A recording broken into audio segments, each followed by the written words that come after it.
Assalamualaikum warahmatullahi wabarakatuh. Di sini kami akan menyelesaikan tugas dari mata kuliah analisis usaha kebun, yang mana di sini kami lagi bersama Bapak Asisten Divisi 1, yaitu Bapak Hendri. Izin kata ulang ya Pak. Astagfirullahaladzim. Assalamualaikum warahmatullahi wabarakatuh. Di sini kami akan menyelesaikan tugas dari mata kuliah analisis usaha kebun. Di sini kami sudah berada di divisi 2 dan juga bersama Bapak Asisten Divisi 2, yaitu Bapak Hendri. Di sini kami akan mewawancarai mengenai beberapa output yang sudah kami rangkum yang mau kami selesaikan pada mata kuliah itu. Kami terdapat ada 5 orang. Yang pertama ada Shalom Mikhail Tapea, ada Ishan Rosid, saya sendiri Fajar Yuda, ada juga Ija Kristanta dan juga Tamara. Baik, untuk membersihkan waktu, kita masuki ke sesi wawancara yang akan dimulai oleh dari Saudara Shalom. Oke Pak, jadi pertanyaan dari saya itu mengenai peran dan tanggung jawab seorang asisten kebun. Jadi Bapak selaku asisten kebun, ingin sekali kami mendengar experience Bapak atau pengalaman Bapak. Yang pertama itu sebenarnya Pak, apa sih Pak tugas utama seorang asisten kebun itu dalam mengoperasionalkan perkebunan kelapa sawit ini Pak? Tugas utama seorang asisten kebun ataupun asisten divisi ini misalnya melancarkan kegiatan yang ada di kebun ataupun kegiatan yang ada di divisi masing-masing yang dibawahi oleh asisten masing-masing, agar proses pekerjaan tersebut berjalan sesuai dengan SOP dan ketentuan yang berlaku di perusahaan tersebut. Kemudian Pak, dalam hal tersebut kan Pak, dengan siapa sih Bapak itu biasanya berkoordinasi dalam menetapkan kebijakan-kebijakan di perkebunan ini Pak? Kalau untuk menetapkan kebijakan-kebijakan perkebunan kita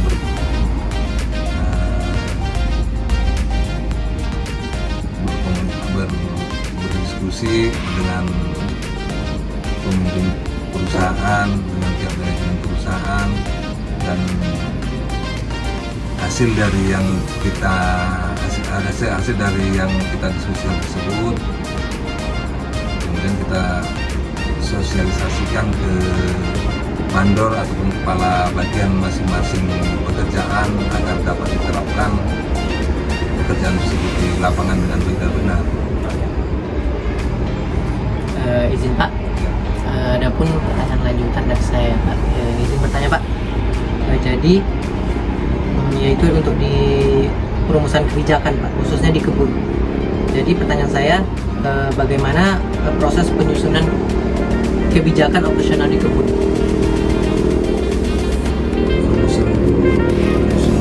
Kebijakan dalam hal pekerjaan ini. Iya Pak.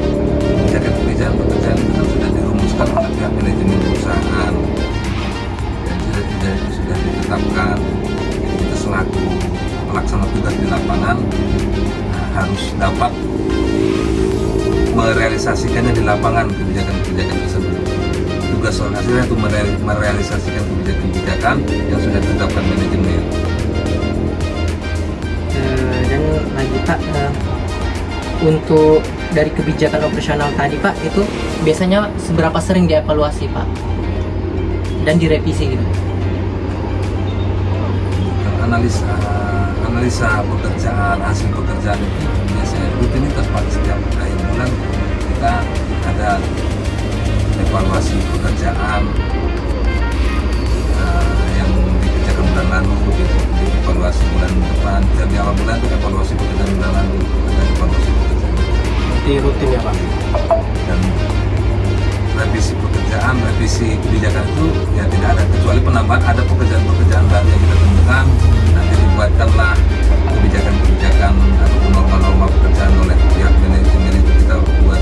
Namun kalau perubahan, saya ingatnya sebenarnya tidak ada perubahan karena pekerjaan kan itu nggak mungkin misalnya norma yang udah ada dirubah. Kalaupun ada itu tergantung istilahnya urgent lah, nggak semua pekerjaan itu berubah-berubah. Nah, yang namanya norma dan kebijakan itu. Kalau dari saya ini di bagian pengambilan keputusan operasional sih Pak. Iya, kan di sini kan posisi Bapak kan sebagai pimpinan pasti punya bawahan itu kan. Jadi yang mau saya tanyakan ini bagaimana pendekatan Bapak ke bawahan itu supaya tetap enak mengatur, tetap bisa diatur gitu kan Pak.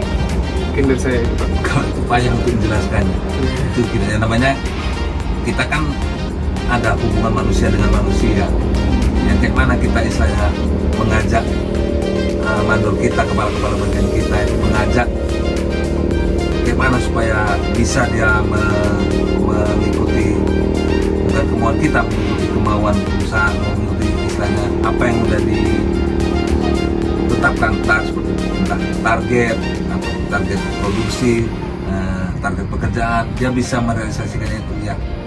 Kita harus ada pendekatan, kita harus ajak dia, kita harus motivasi dia, kita kasih dia motivasi, kita kasih dia arahan agar dapat melaksanakan dan mencapai target ataupun menyelesaikan pekerjaan yang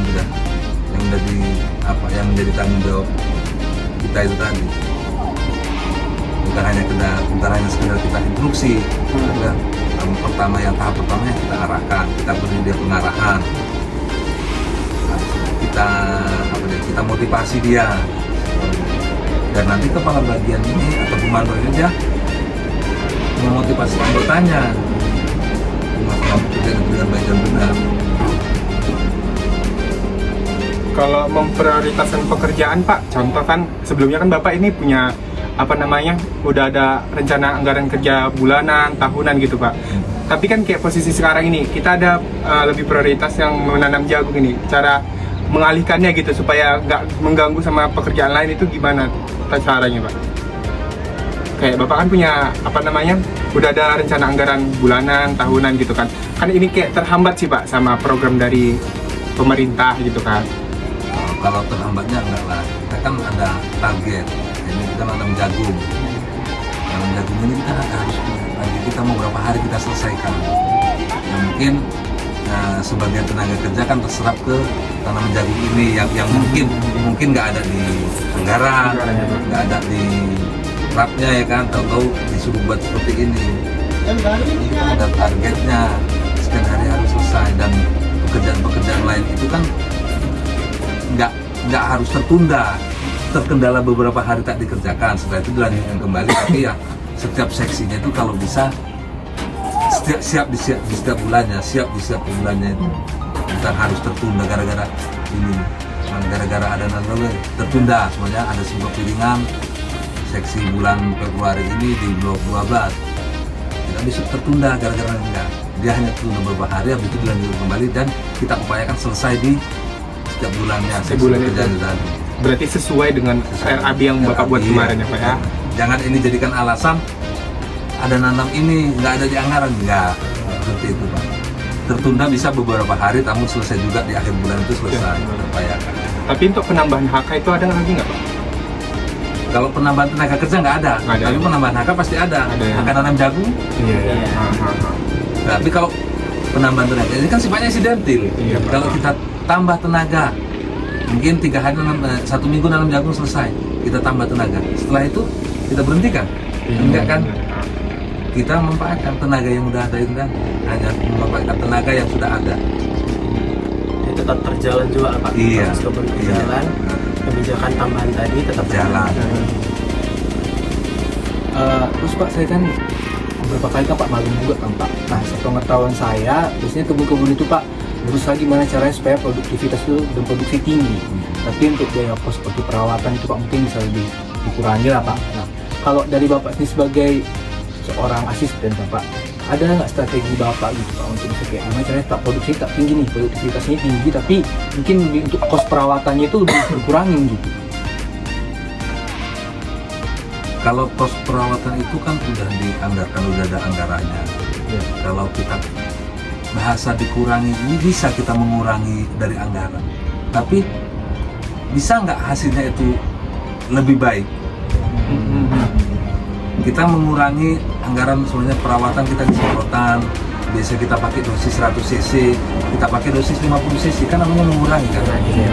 Tapi hasil akhirnya, kalau ibaratnya kita kurangi di bulan ini, 50 cc dengan tapi hasil dari pekerjaan semua tadi tidak baik. Bulan depan bisa nggak kita selesaikan dengan dosis yang 100 cc tadi? Mungkin kan nggak bisa. Jadi kan nggak ada artinya kita mengurangi di bulan ini, tapi bisa terjadi nanti di bulan-bulan kedepannya pembengkakan biaya. Karena apa? Ibu rumah semakin merajalela. Karena kan kita mengurangi dosis yang udah kita. Jadi kan kita harus kalau mau kita buatlah dulu percobaan. Jangan langsung kita realisasikan di pekerjaan. Biasa kita pakai dosis 100 cc untuk penyemprotan. Kayak mana ya kalau hasilnya kita bikin 50 cc? Kita buat dulu percobaan. Kalau hasilnya itu memang lebih baik, nggak pun lebih baik setara dengan dosis yang 100 cc, ya apa salahnya kita gunakannya 50 cc tadi itu. Tapi kalau istilahnya hasilnya jelek ataupun nggak bagus, ini nanti semuanya dosis 100 cc sampai rotasi kedepannya kita penyemprotan bisa sebulan 3 bulan sekali kan. Tahan nggak ini 50 cc untuk 3 bulan sekali? Jangan nanti 2 kali lipat cuma 3 bulan ke depannya. Jadi yang dosis 100 cc lagi kita kembalikan nggak mampu untuk mengendalikan gara-gara awal tadi itu kita mengurangi biaya untuk biayanya. Jadi harus kita adakan dulu percobaan, kalau hasilnya apa baru bisa kita terapkan. Jangan langsung kita dari anggaran 100 cc, bikin aja 50 cc. Hemat di bulan ini, tapi 3-4 bulan ke depan rumahnya meledak-ledak. Itu kalau untuk produksinya ya kita tetap berupaya, namanya kita di perusahaan itu kan menginginkan hasil yang tinggi. Kita memotivasi di bagian teman-teman kita panen khusus di bagian produksi. Kita motivasi teman-teman kita supaya bisa membuka anggotanya untuk mencari hasil yang lebih banyak lagi.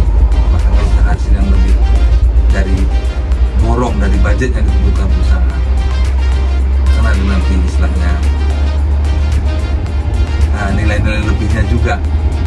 Borong, makanya kan ada di situ istilahnya perusahaan itu kan nggak meminta cuma-cuma di nilai produksi tadi. Premi basis sekian, kan ada istilahnya premi basis tandan sekian, premi basis lebih dari tandan aja pun kan ada harganya. Jadi ada nilai lebihnya juga sama si karyawan tadinya apabila mencari produksi yang lebih tinggi lagi, bukan cuma-cuma. Biasanya kan Pak, kok di Kebuka Pak biasanya ada alokasi tenaga kerja Pak dari salah satu aktivitas ke aktivitas lain.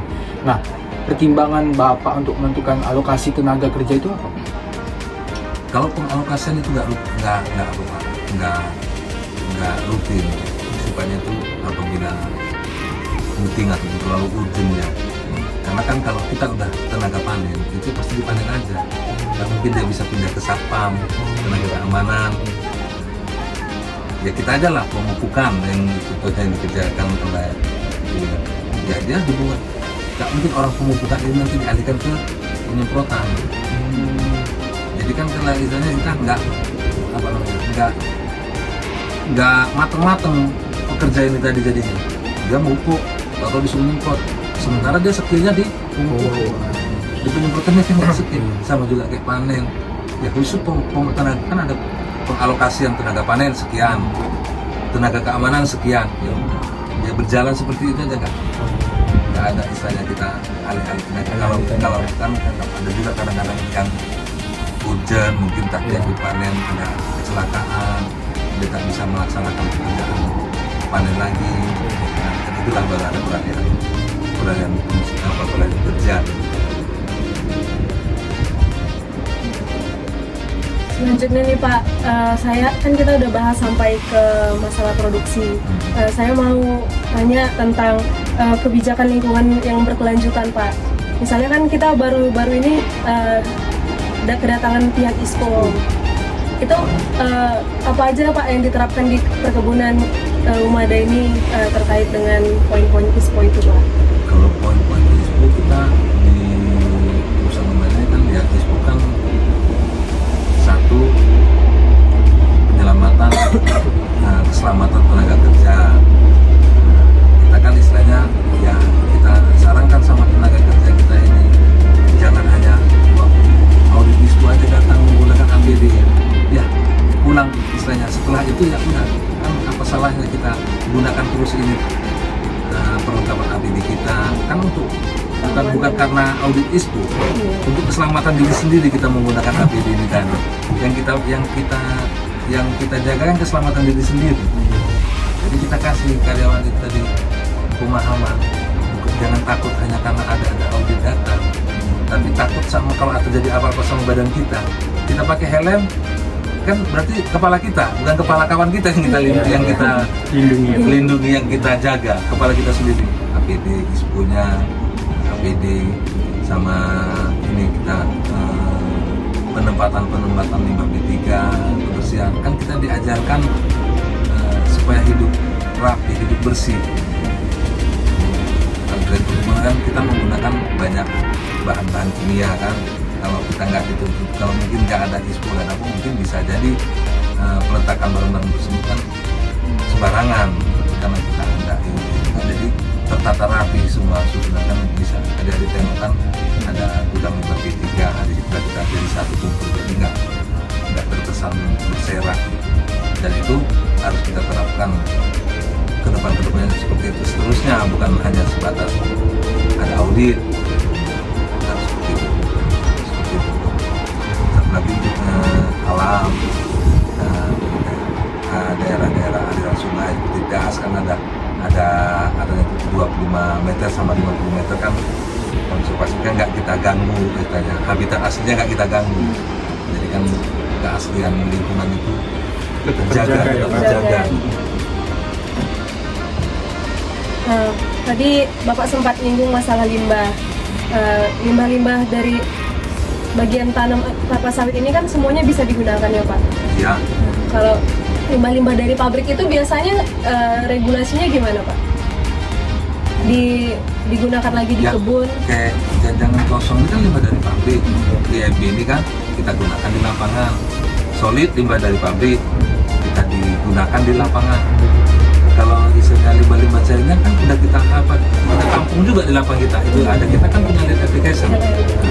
Jadi kan nggak ada limbah itu yang keluar yang berserak ke kalau limbah cair kita alirkan ke sungai kan nggak, kita alirkan di lead application di area kebun kita sendiri. Dan itu juga kan ada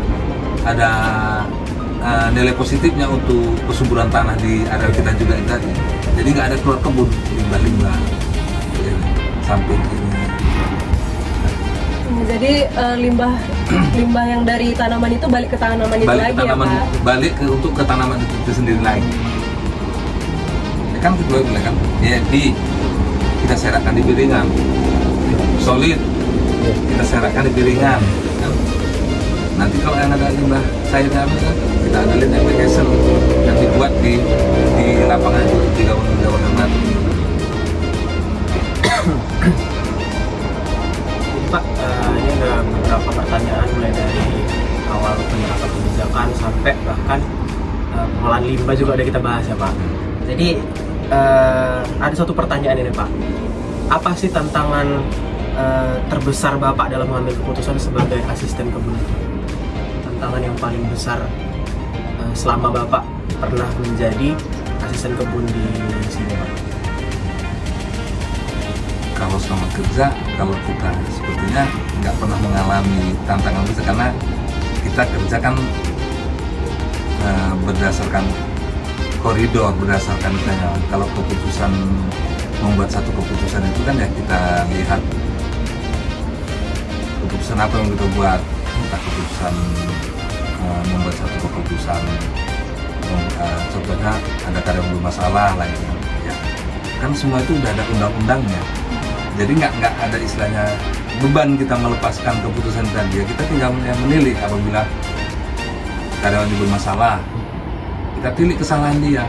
Kalau memang pantas dia itu istilahnya untuk ibaratnya di PHK lah kan, apabila terlampau berat kesalahannya seperti istilahnya entah menggelapkan aset perusahaan kan itu dan apa kan ada tuh udah diatur undang-undang. Ya kita tinggal menerapkan undang-undang yang berlaku itu tadi. Jadi seperti kayak kalau kata beban itu sebenarnya nggak ada, kalau memang kita udah diatur semua. Ada undang-undang tenaga kerja, ada di KSPPS kita ada undang-undang tenaga kerja ada, tinggal lihat ketentunya. Kalau kesalahan kerja kita keluarkan surat peringatan pertama kalau hanya sebatas masih kesalahan kerja kan, karena surat peringatan nggak langsung berhenti kan, ada surat peringatan pertama pun kan ada 3 tahun juga, SP1, SP2, SP3, kebijakan kalau istilahnya kebijakan pekerjaan itu udah tersusun semua di anggaran, jadi kita tinggal merealisasikannya. Jadi setiap kegiatan itu ada pedomannya, Ada pedoman, koridornya ya. masing-masing ya Pak. Jadi kan nggak beban, orang semua udah ada pedoman, Iya. nggak jadi satu ini kalau nanti seperti ini aku buat gimana efeknya gitu kan, seperti itu namanya beban kan. Tapi kan kita berdasarkan SOP, berdasarkan undang-undang yang ada untuk menentukan satu keputusan yang tadi. Jadi kan kita nggak beban sama itu. Kalau memang dia benar kok nggak jadi berbuat salah karena ada undang-undang yang menerapkan perusahaan. Ada peraturannya. Jadi kalau kita sebagai asisten kita nggak bisa juga semena-mena Jangan. mengatur. Iya. Teman-teman kita asisten Iya. ini kalau begini kan karyawan ini nggak ada yang ngapain. Itu baru jadi beban kita sama kita. Kita nggak bisa bertindak semena-mena. Walaupun kita juga akan melakukan pelaporannya juga kan Pak. Iya. Karena ada pelaporan. Ini lagi. Baik, demikianlah wawancara kita kali ini. Terima kasih banyak kami ucapkan kepada Bapak Hendri selaku asisten divisi 2. Semoga wawasan yang berharga ini bisa memberikan informasi yang kita di masa yang akan datang. Terima kasih semuanya. Saya ucapkan akhir kalam, wabillahi taufiq wal hidayah. Wassalamualaikum warahmatullahi wabarakatuh.